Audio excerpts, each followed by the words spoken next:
dito, 2 years hindi na siya makalakad, hindi na nga makabangon, pero binarang pala. No? Kinurse pala. At alam nyo, hindi na siya makapagsalita. Parang meron na siyang sariling mundo, katulad dito sa gilid. No? No?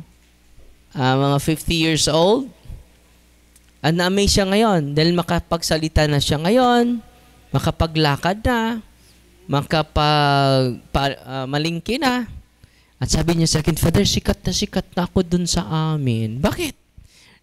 In-interview na ako sa mga tao. Anong ginawa mo? More than 20 ka mga albularyo nilapitan niya. Pero paglapit niya sa sacrament, confession, walang bayad. Anointing of the sick mamaya. And then, sa sunod na mga araw, magmisa tayo everyday doon sa permanent office natin. Hapon, alas 5, climax yung misa natin. Dahil yung misa natin is the Eucharist. The source of healing. The source of liberation. The source of all our knowledge. Of all our wisdom. Bakit? Ano nangyari natin? Nandun tayo sa false wisdom. False knowledge. Dahil hindi natin inaral ang dalisay na aral ng ating simbahan. Amen? Kaya nga, yung sinasabi namin sa inyo ay hindi kay Father Darwin. Yan nga, may aklat tayo sa mga season exercise. No? Ito yung isi-share ko sa inyo. No? Ang gospel pala. Basahin muna natin yung gospel. Tayo-tayo lahat. The Lord be with you. A reading from the Holy Gospel according to Saint Matthew. Jesus said to his disciples, "Do not store up for yourselves treasures on earth, where moth and decay destroy, and thieves break in and steal.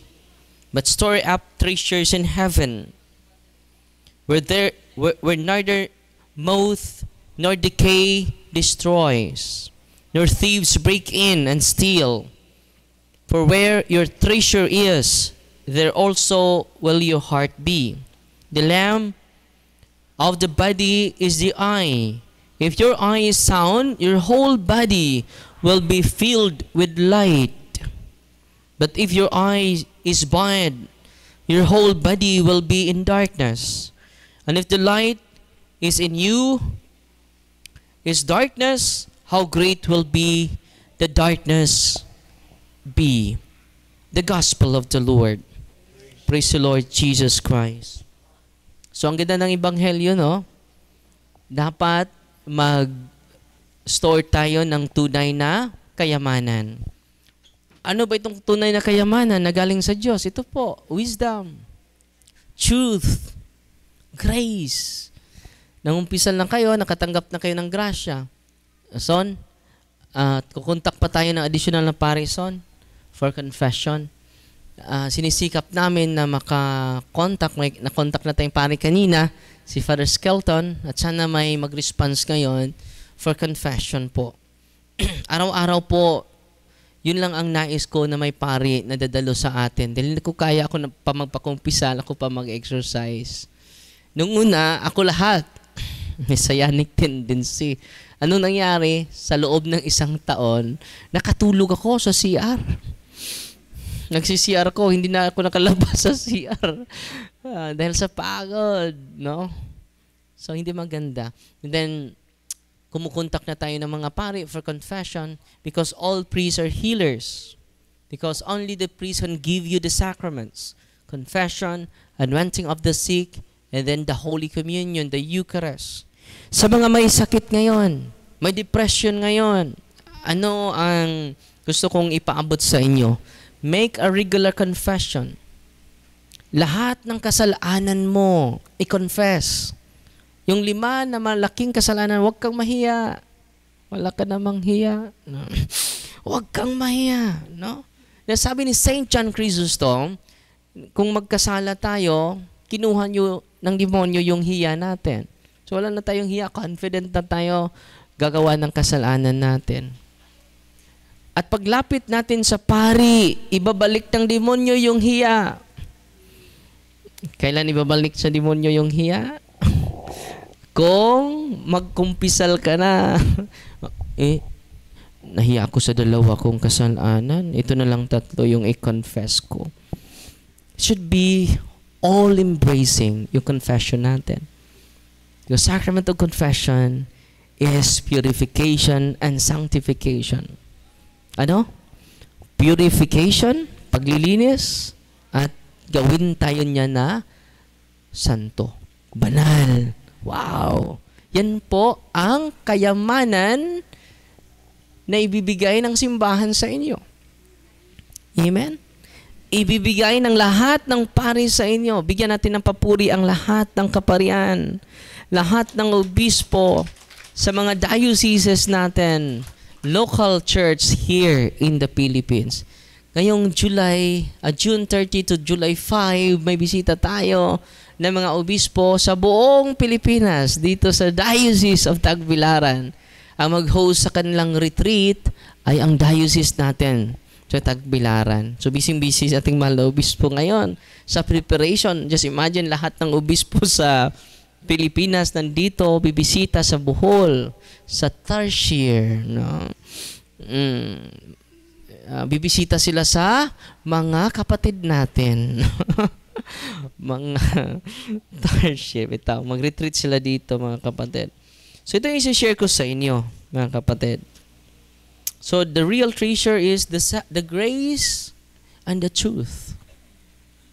Treasure from heaven. Ang truth, yung katotohanan galing sa ina nating simbahan.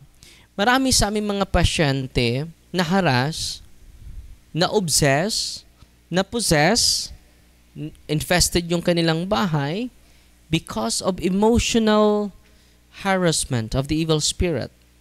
No? So ito yung sabi ni Father Cabading, in many cases, not seldom cases, included in the openings of the afflicted are emotional baggage. No? Hatred, anger, revenge. So, the enslavement of the evil spirit in our emotion. Apat po yung harassment ng demonyo sa atin. Emotion, imagination. Lagi lang negative yung imagination mo. Mga silos sa asawa mo, sa husband mo. No? And then, memory. Anong una? Emotion. Pangalawa, imagination. Pangatlo, memory. Your traumas.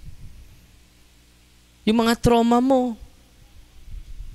Ni-rape ka sa uncle mo, hindi mo masabi sa nanay mo. Ginahasa ka sa mga relatives mo, sa sarili mong kuya, sa sarili mong kapatid, sa sarili mong tatay. Ang sakit. Memory, I am nothing. Wala na akong puwang sa mundong ito. Wala na akong silbi. Yun. Memory. And then will, decisiveness, lack of being decisive. Magdasal na tayo, mamaya na lang. Pagkatapos ng probinsyano, pagod na ako, bukas na lang. Lack of decisiveness. Because we are harassed emotionally. Our imagination. Lagi ka nag-iisip ng masama sa kapatid mo. Kahit maganda yung intensyon ng kapatid mo, you interpret it as negative. Kahit maganda yung intensyon ng boss mo, you interpret it as negative. Yan po.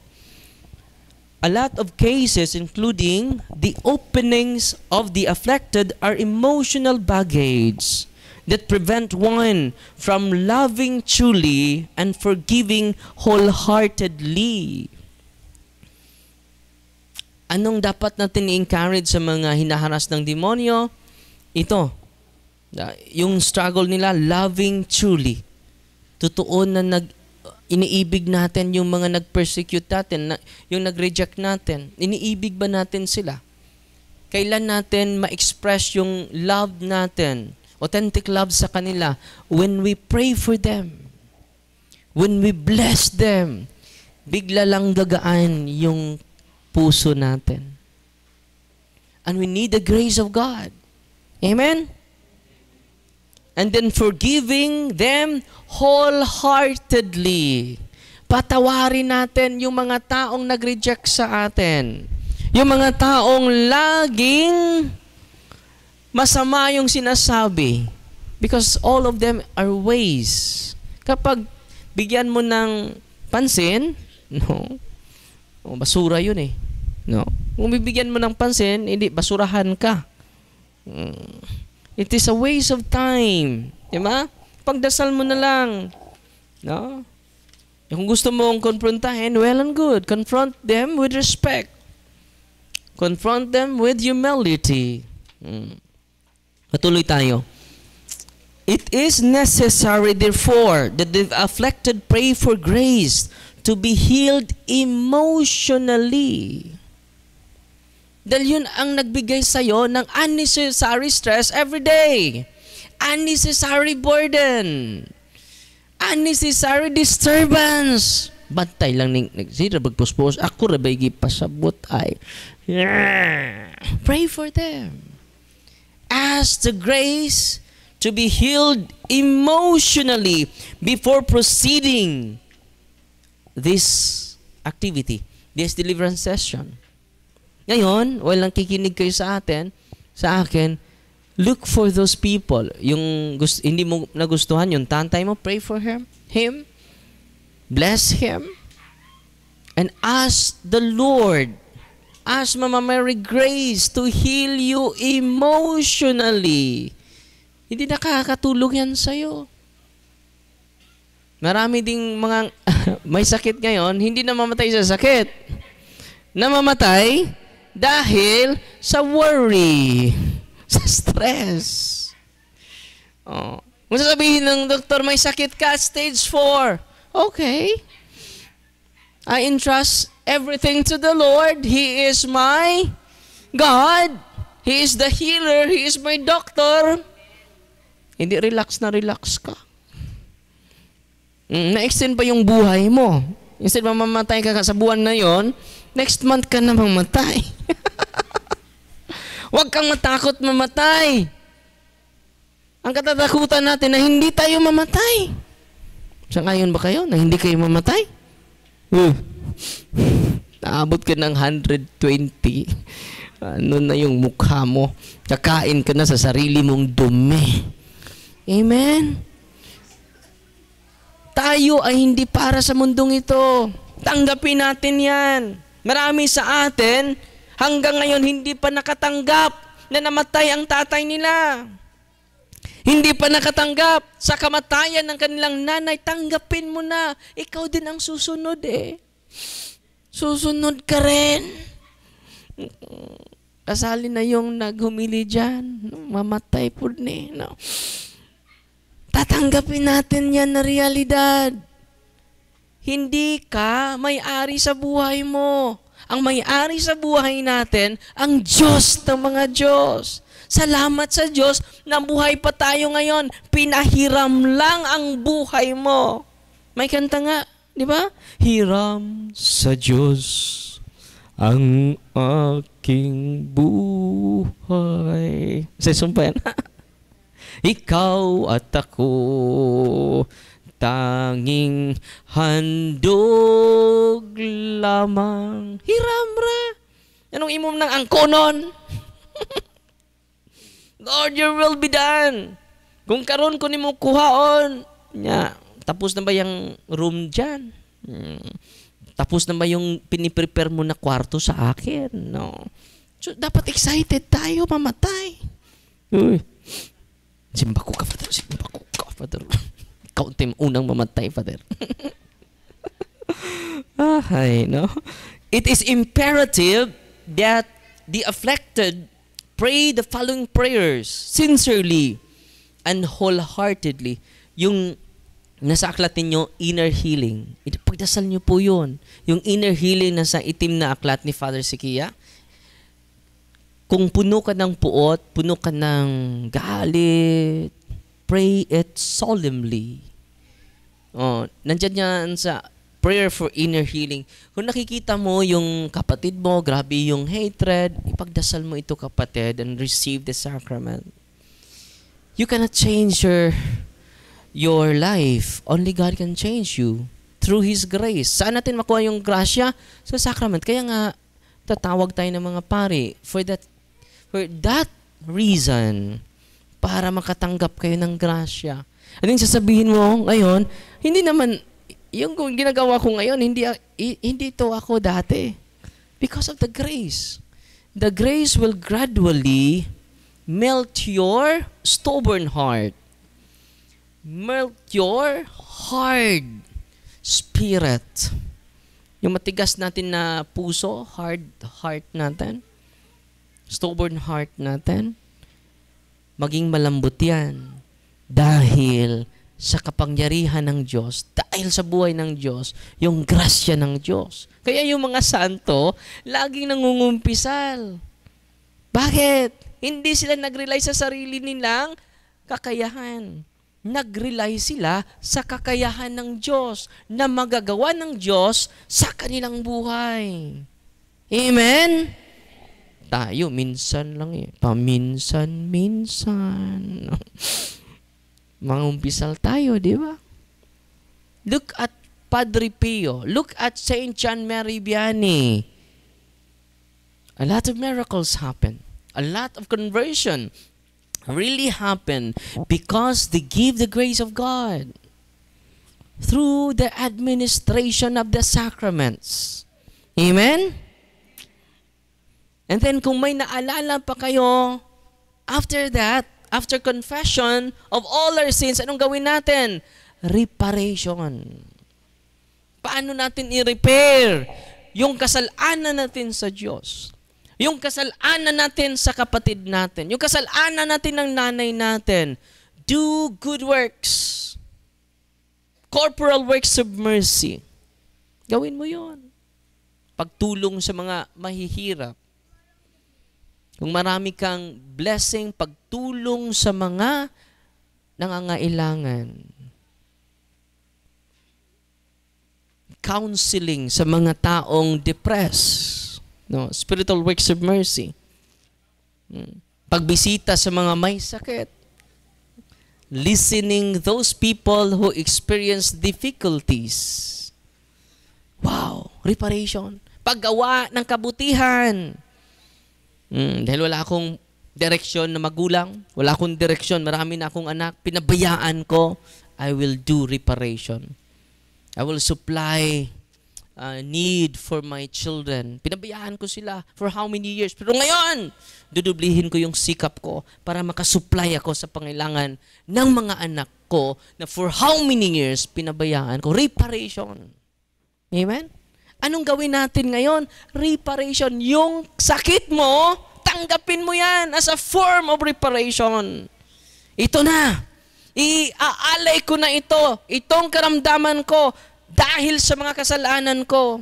Dahil sa kasalanan ng pamilya ko. Sa Panginoon. At sa mga kapatid ko. Iaalay ko itong problema ko.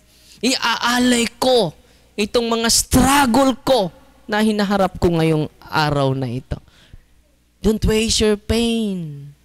Don't waste your struggle. Don't waste your suffering. Offer everything to the Lord. Amen? Hindi mo na naunawaan ang buhay mo. Offer it to the Lord. My suffering is my offering. My offering is my suffering. Offer everything to the Lord. Amen? Tanggapin mo lahat. And then the Lord will bless you. Kung hindi man sa mundong ito, ang blessing ng Panginoon, meron pang kabilang mundo, kabilang daigdig na ibibigay sa Diyos sa atin. If possible, there are to be prayed before the Blessed Sacrament, yung prayer for inner healing, pagdasal po yun in front of the altar or in front of the Blessed Sacrament or crucifix sa imong altar. Idasal mo yon, kneel down, because kneeling down is a total surrender.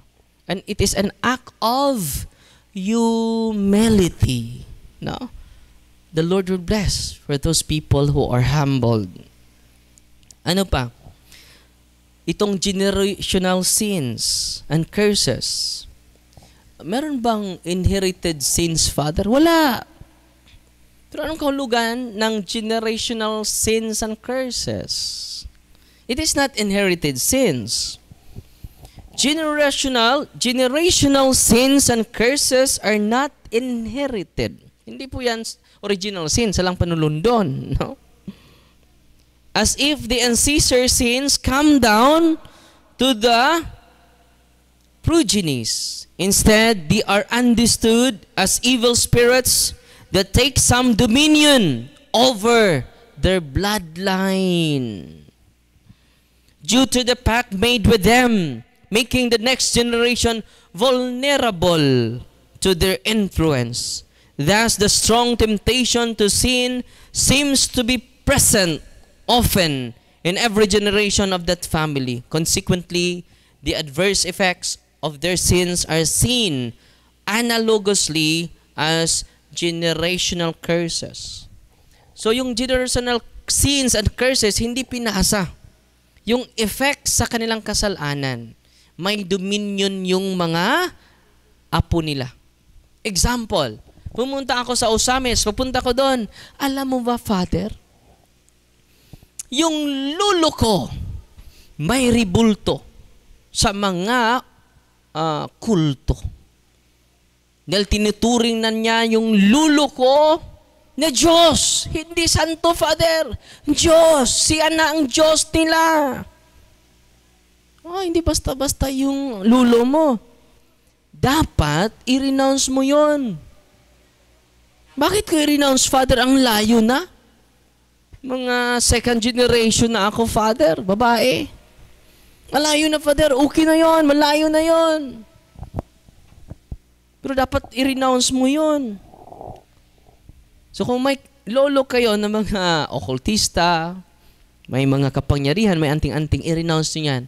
Pwede kayo hingi sa deliverance team, no? Dahil dapat ma-renounce yan. Pag renounce niya, doon. Alam nyo, nag-effect yung generational sins and curses. Nag-react siya at nawala sa sarili. Grabe, no? So ito yung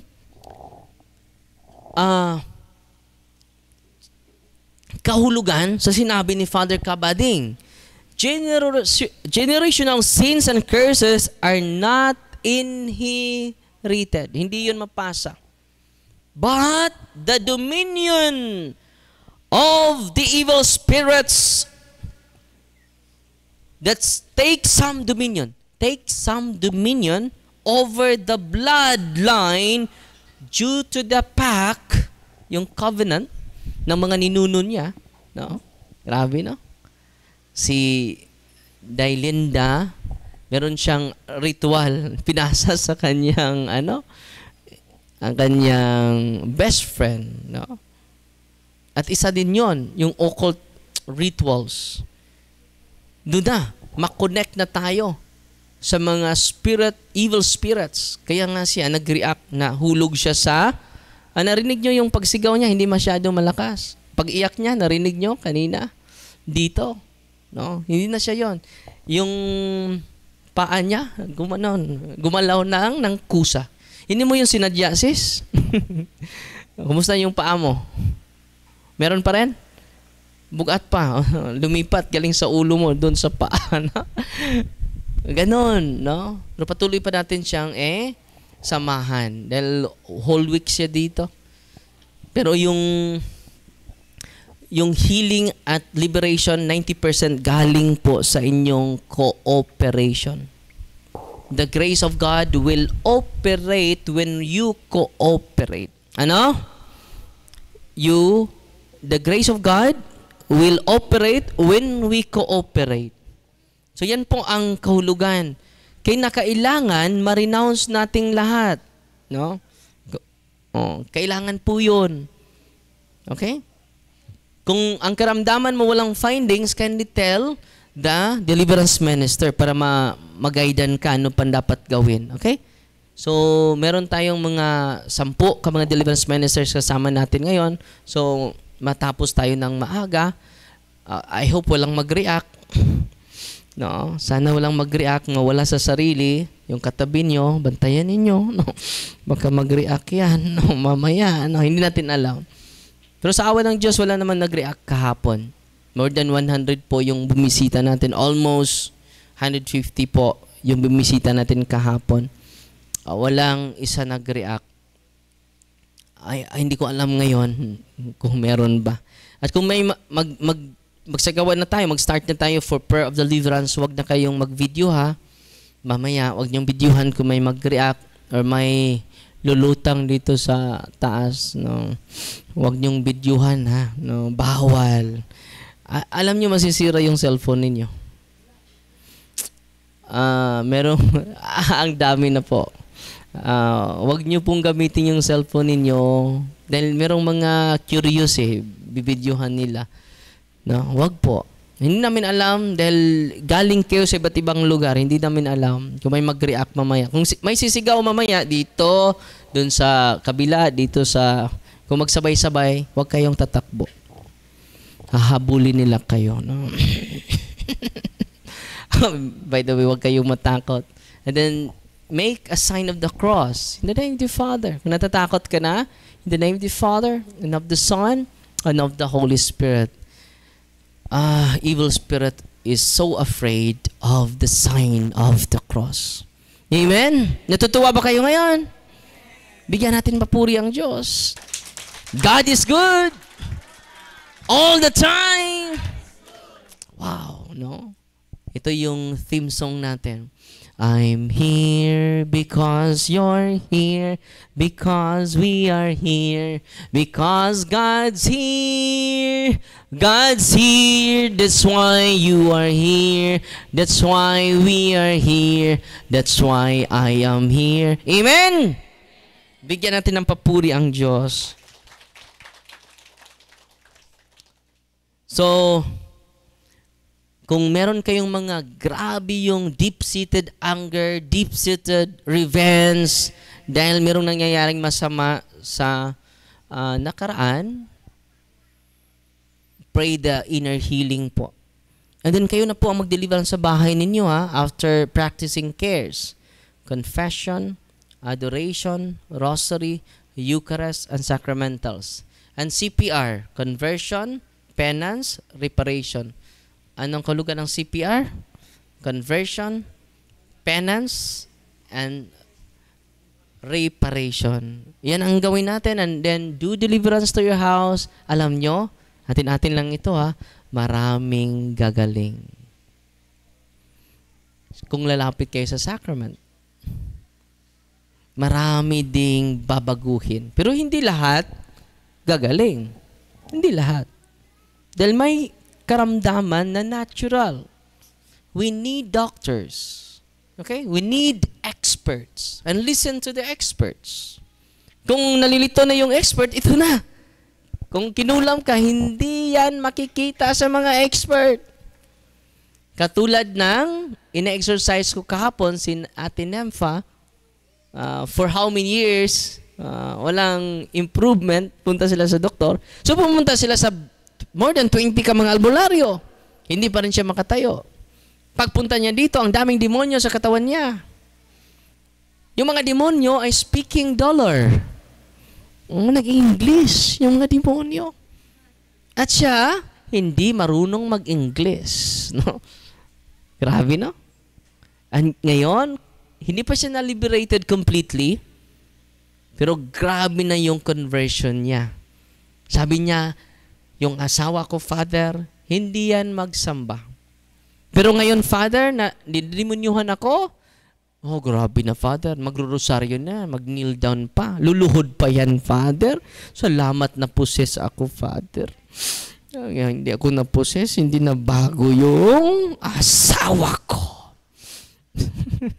Nagpasalamat siya sa demonyo. Satan is real. Ngayon, may exercise pa ako. At kung may sisigaw dito, kung wala naman kayong demonyo, hindi kayo dapat i-exercise. Kung obsession lang, negative yung pananaw mo, kung oppression lang, may mga karamdaman ka na mild lang, na oppression, kaya nga tinuturuan namin kayo to use the sacramentals. To use the deliverance of the church. Gamitin nyo po yan. May pumupunta dito, sabi niya, Father, salamat po, hindi po ako nagsisisi. Buong araw ako nakinig sa catechism. Bakit? Nakatulong ako sa tatay ko, Father. Ano nangyari sa tatay mo? Na-confine siya, Father, 2 weeks. Mabigat yung ulo niya, Father. Lahat ng lab test. Nagawa na namin. Walang findings, Father. So naalala ko yung sinabi ng mga deliverance ministers, walang nakikinig ako, gamitin mo yung deliverance prayer. Gamitin mo yung sacramentals. Ginamit niya. Nag-prepare muna siya, CARES and CPR. And after that, dineliverance niya yung tatay niya. At pag deliverance niya, nag-react yung tatay niya. Sumuka ng sticky saliva. And after deliverance, completely healed yung tatay niya for more than 3 weeks. Yun ang kanyang karamdaman na wala. Father, kung inuna ko pa yung deliverance, nakasave sana kami. So, anong lesson natin? If we're going to doctors, use the sacramentals of the church. Go to your priest. Receive the sacrament of healing para makasave tayo. Atin natin lang yun, ha? Natatawa ba kayo ngayon? Amen. God is good. All the time.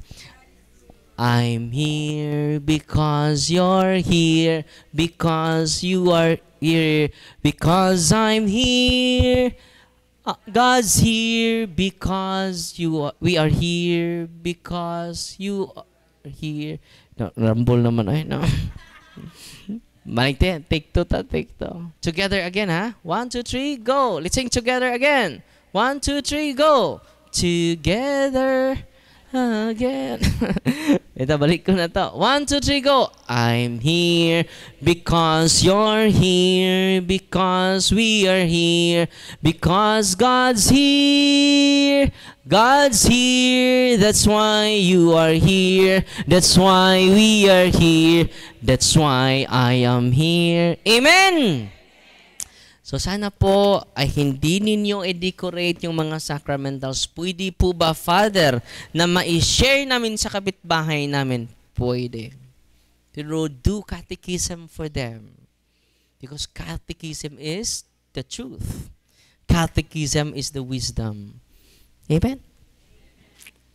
Sa ibang sekta, Father, pwede ba ito ma-share? Pwede.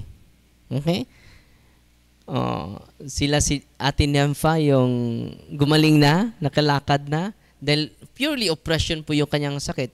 So maubos yung pera mo kapag oppression yung karamdaman mo.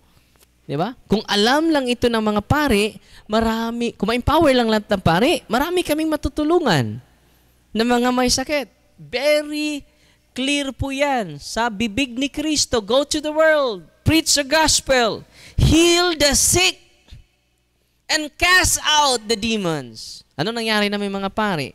Lagi lang kaming nagmimisa. Humili lang kami. Doon lang kami. Wala nang healing. Sino na noon healer ngayon? Mga albularyo. Hindi nga naordinahan sila eh. Itong naordinahan, mga pari, hindi nagamit ang kapangyarihan. Ang kapangyarihan ng mga pari directly to Jesus Christ. Amen? Yan ang katotohanan. Yan ang totoo. Kaya nga, pupunta ako sa iba't ibang lugar, lalapit yung mga tao, Father, i-healing ako, Father. Hikap ako, Father. No? Ingon po akong kauban, ako lahikap na eh. Hindi ako mag-healing doon. Bakit? Kailangan pa ng catechism. Ang first step for healing is evangelization. Pangalawa, sacraments. Pupunta yung mga tao sa sacrament of confession because they are evangelized.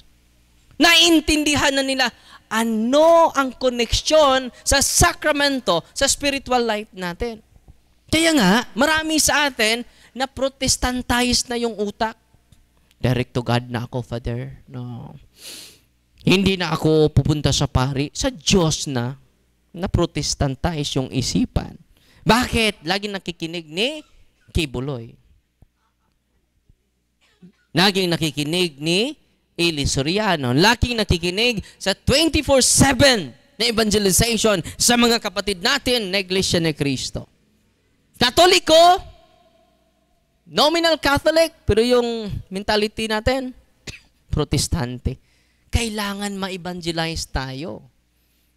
Yun ang start sa healing. Sunod, yung sacraments of healing.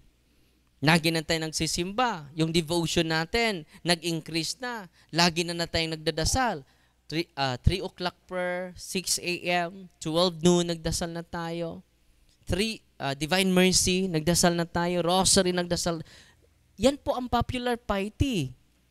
Kung maging habit na natin yan, when you pray, Satan will, when you pray, nakalimot ako sa sayings. Satan will limit your prayer because your prayer limit him. Kaya nga, Satan will limit your prayer. Okay na ito. Mamaya na lang ako magdasal. Hanggang hindi na ka nakapagdasal. Satan will limit your prayer because prayer will limit him. Okay? Yun. Yung angel of God. Yung guardian angel natin, the prayer. Angel of God, my guardian dear, to whom God's love commits me here. Ever this day be at my side, to light and guard, to rule and guide. Amen! Di ba? Ang ganda. So, yan ang ibalik natin mga kapatid. Dahil nawala yan. So, sana po ay magsagawa kayo, gamitin nyo po yan, ma-amaze po kayo lahat. Kaya nga si Ate Nympha at si Brother Anisito, inspired sila. Yung mga lumapit sa iba't ibang albularyo, okultista, binigyan nila ng sacramental. Sabi niya, napaso ako, Brad. Ano ba itong oil na ginagamit mo? Napaso ako, pero gumaling kami. Doon yan sa sa St. Michael Exorcism Center. Brad, no? Sama kami. Kung babalik ka doon, ang dami nila kahapon. Sinalipan yung albularyo na lagi niyang nilapitan. Kaya lang, yung albularyo, hindi nag-renounce.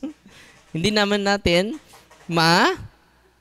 force na mag-renounce. Dahil galing sa kanilang kalooban, may free will siya eh. Hindi natin i-impose yung teaching natin. Anong gawin natin? Let us propose our teachings. Stop imposing our teaching. Start proposing the truth of our faith because the truth will magnetize the people of God. Para yung magnet eh. No? Hihigupin tayo lahat. Hindi tayo makatanggi sa katotohanan. Amen? And it is the essence of the truth. So ngayon mga kapatid, mag-bless ako sa mga sacramentals ninyo. By the way, yung sacramentals natin na na-avail ninyo ay tinutulong natin sa mga scholars po. Meron na tayong 40 scholars, more than 40 scholars na natulungan. And then, salamat po sa pag-avail ninyo. Yung confession, wala po yung bayad. Anointing of the sick, walang bayad. And then yung mga, yung mga may sakit, may stage 4 cancer, ganon, bulungan nyo po ako dahil ibibigay ko po sa inyo yung Eucharist. Yung may grabing sakit lang ha, yung mga walang sakit, go to Mass, attend Mass. Okay? Eucharist is the source of healing, confession, anointing of the sick are source of healing. Okay? Kung hindi pa kayo kasal, mas mabuti magpakasal kayo. Let us receive Jesus not partially, let us receive Jesus wholeheartedly. Amen? So ngayon, mag-bless tayo sa inyong mga sacramentals. Unahin natin yung inyong salt.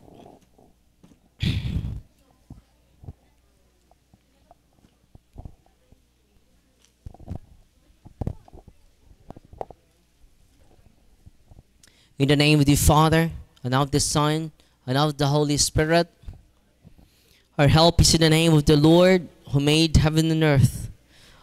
You creature of salt, I purge of evil with the living God, with the true God, and with the holy God, by the God who ordered you, through Isaiah the prophet, to be cast into water to cure its unfruitfulness.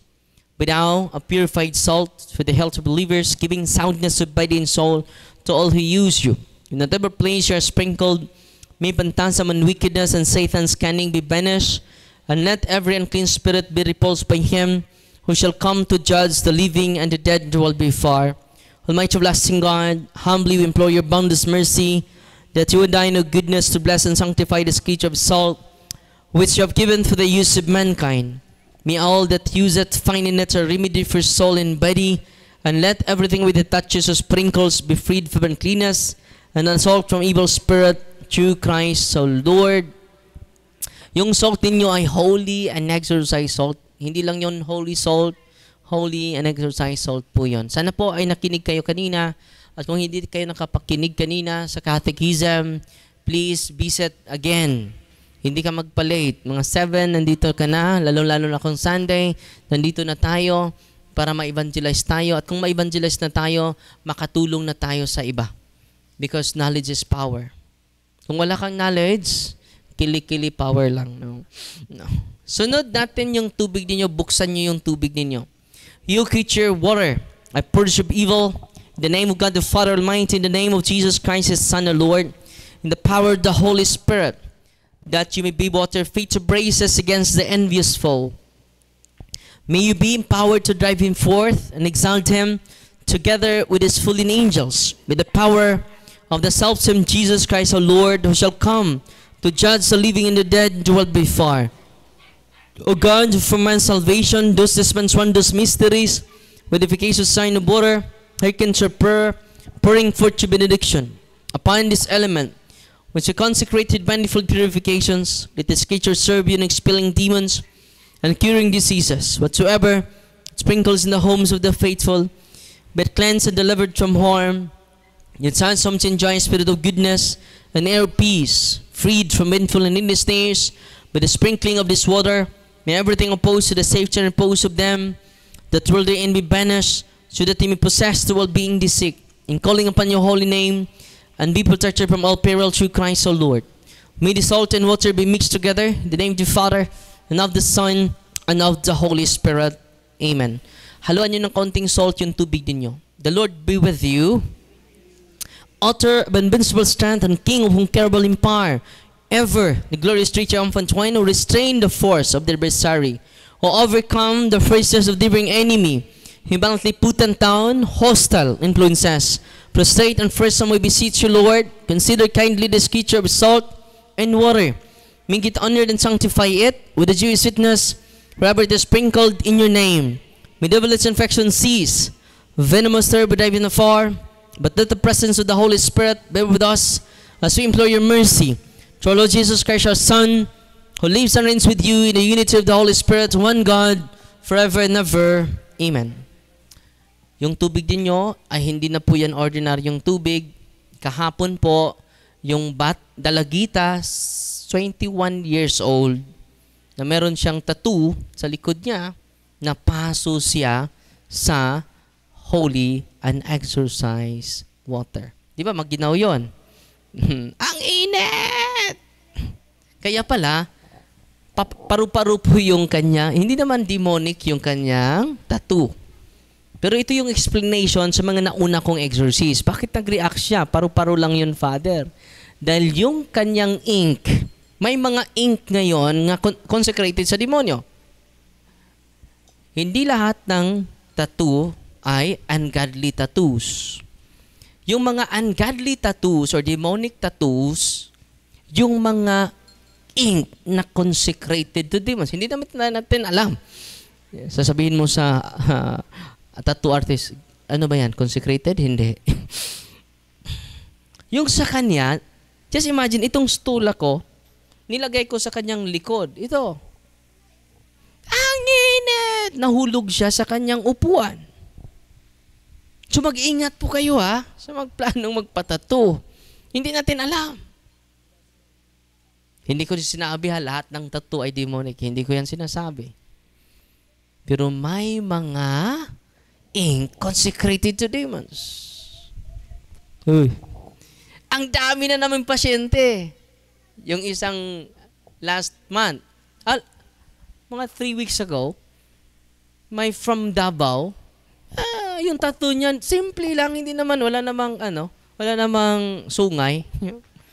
Nilagyan namin ng oil.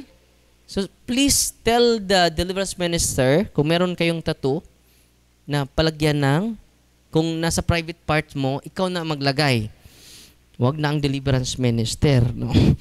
Kayo na maglagay, no? At kung kung iinit yung nyo, paglagay nyo sa oil, sa water, yun po ay consecrated ink po yun sa demonyo.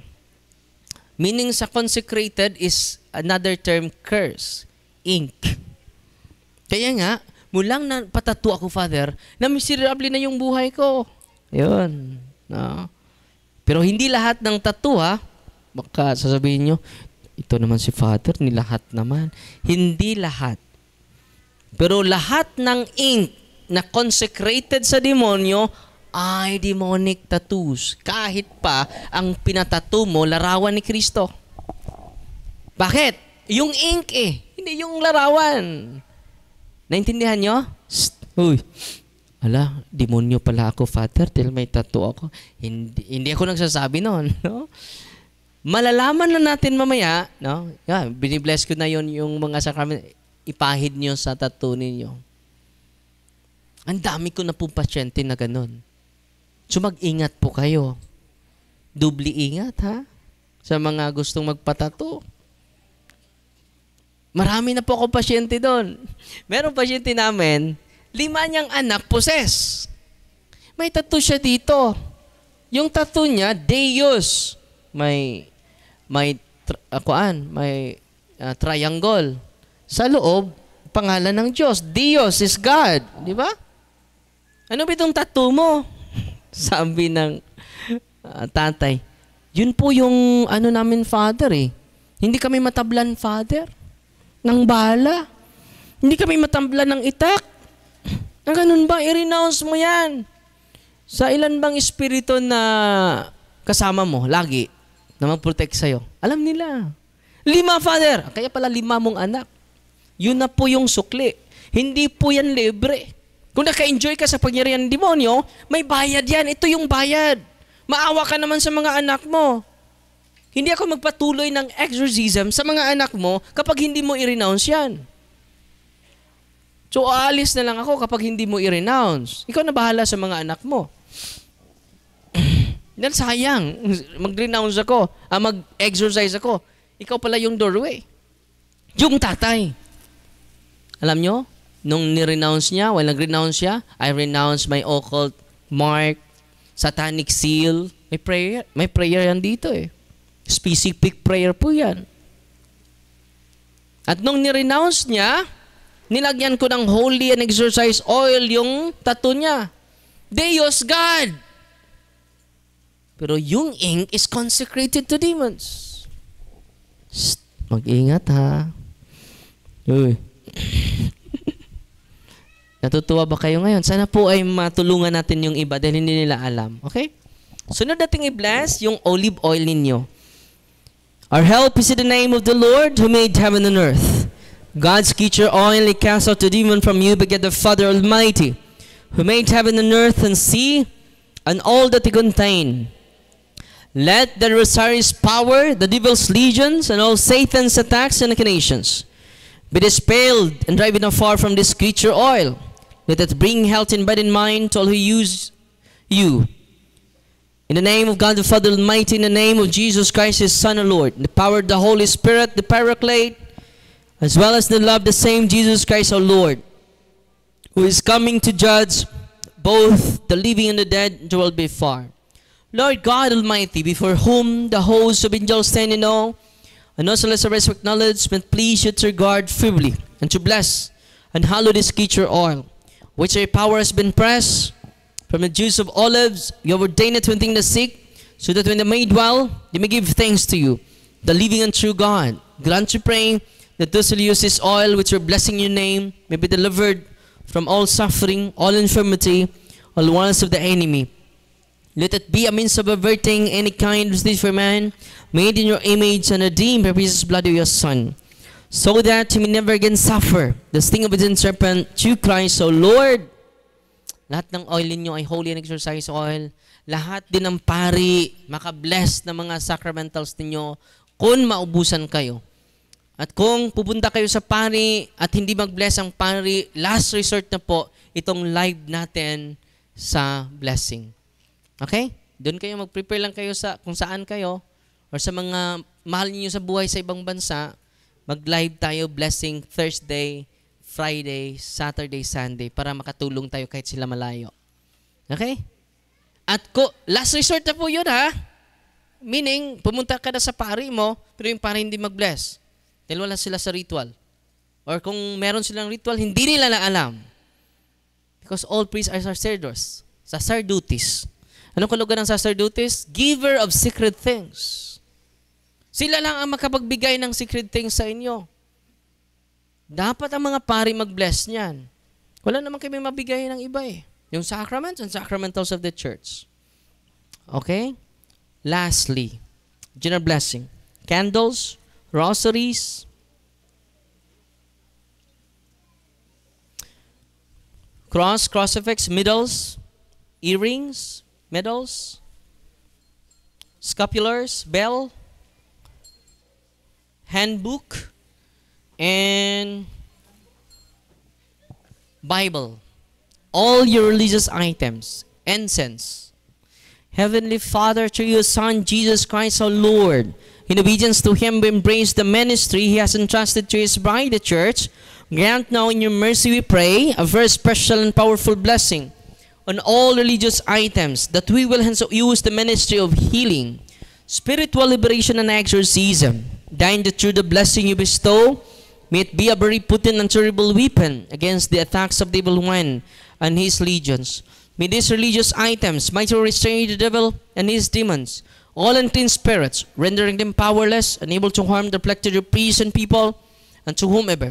These are used in the exercise of the ministry, wherever it is kept, and unclean and diabolic spirits flee in fear, never daring to harm nor even approach. This we ask in the name of Jesus Christ, our Lord. So meron na tayong sacramentals of the church. Sinong nag-institute sa sacramentals of the church? The church. Sinong nag-institute sa sacraments? Jesus Christ. Amen? At sana po, tulungan niyo po kami ngayong araw na ito na renew ang inyong pagka-evangelizers. Pukawin natin ang pagkadisipulo natin ni Kristo during the time we are baptized. We are confirmed with the sacrament of confirmation. Amen? I'm here because you're here, because we are here, because God's here. God's here, that's why you are here, that's why we are here, that's why I am here. And then, kung gusto kayong tutulong sa office natin, pwede kayo mag-share any amount po. Dahil yung ginagawa natin, temporary building pa yon. Hindi pa po tayo nagsimula sa permanent building. 3 yung permanent building natin. Yung nakita nyo, temporary lang po yun. Pasalamat ako. Magpo-post ako sa sunod na araw after mag-report na yung finance council natin. Mag-report na sila sa akin. Ipo-post ko po. Partially, umaabot po yung donation na 3.1 million po. Maraming salamat po sa inyo. Bigyan natin papuri ang Diyos, no? Akala ko mag-concert pa ako, no? Hindi naman ako marunong kumanta. Wala akong talent doon, ay, no? Kontento na ako sa kagwapuhan na binigay sa Diyos sa akin na char. Huwag kayong kukontra akin yung microphone. Bitaw. Salamat sa inyo ha. And then yung team natin mga kapatid,